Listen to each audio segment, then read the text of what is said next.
Hello' everyone, মই ভৈৰৱী আপোনালোক সকলোকে মোৰ চেনেললৈ অতি সাদৰেৰে স্বাগতম জনাইছোঁ। আপোনালোকে নিশ্চয় থাম্বনেইল দেখি গম পাইছেই যে আজি মই কবিতা নহয়, তাৰ সলনি এটা লাভ ষ্টৰী আপোনালোকৰ আগত প্ৰকাশ কৰিব লৈছোঁ। তেন্তে বলক আৰম্ভ কৰোঁ আজিৰ লাভ ষ্টৰী। ভাল পোৱাবোৰ এনেকুৱাই। আৰু এটা কথা, মই যিহেতু এইবাৰ প্ৰথম চেষ্টা কৰিছোঁ লাভ ষ্টৰী, সেইবাবে ভুল হোৱাটো স্বাভাৱিক। আপোনালোকে সেইবাবে কমেণ্ট বক্সত জনাই দিব ষ্টৰীটো কেনে পালে, আৰু ভুলবোৰ দেখাই দিলে বেছি ভাল পাম। ঠিক আছে, এতিয়া দেৰি নকৰি আৰম্ভ কৰিছোঁ নিবিড় আৰু আয়ুষীৰ লাভ ষ্টৰী, ভাল পোৱাবোৰ এনেকুৱাই।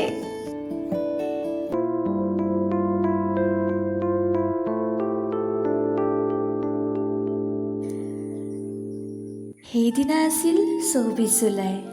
প্ৰথম নিবিড়ৰ লগত চিনাকি হৈছিলোঁ।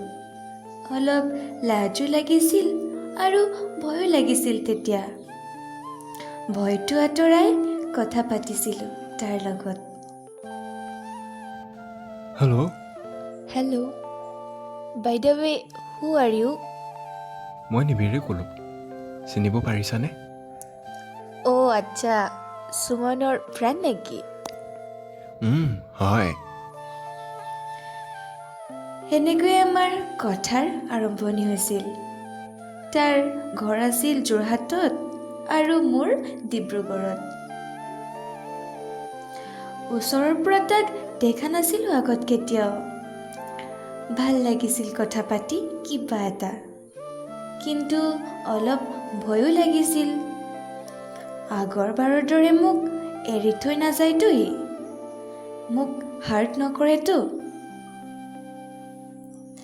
সেইবোৰ চিন্তা কেতিয়ানো মগজৰ পৰা ওলাই গ'ল গমকে নাপালোঁ। 25 জুলাই তাৰ প্ৰপ'জেলটো একচেপ্ট কৰিছিলোঁ। বাঢ়ি গৈছিল তাৰ প্ৰতি মোৰ ভালপোৱাবোৰ। এদিন কথা নাপাতিলে ভাল নলগা হৈছিল। কাজিয়া হৈছিল প্ৰতিদিনে, কিন্তু হ'লেও ইটোৱে আনটোৰ লগত কথা নপতাকে থাকিবই নোৱাৰিছিলোঁ। তেনেকৈ বাঢ়ি গৈছিল আমাৰ ভালপোৱাবোৰ, কিন্তু মাজত তাৰ পাছত কি হৈছিল জানিবলৈ আপোনালোক আগ্ৰহী নে? যদি আগ্ৰহী তেন্তে কমেণ্ট বক্সত জনাবলৈ নাপাহৰিব।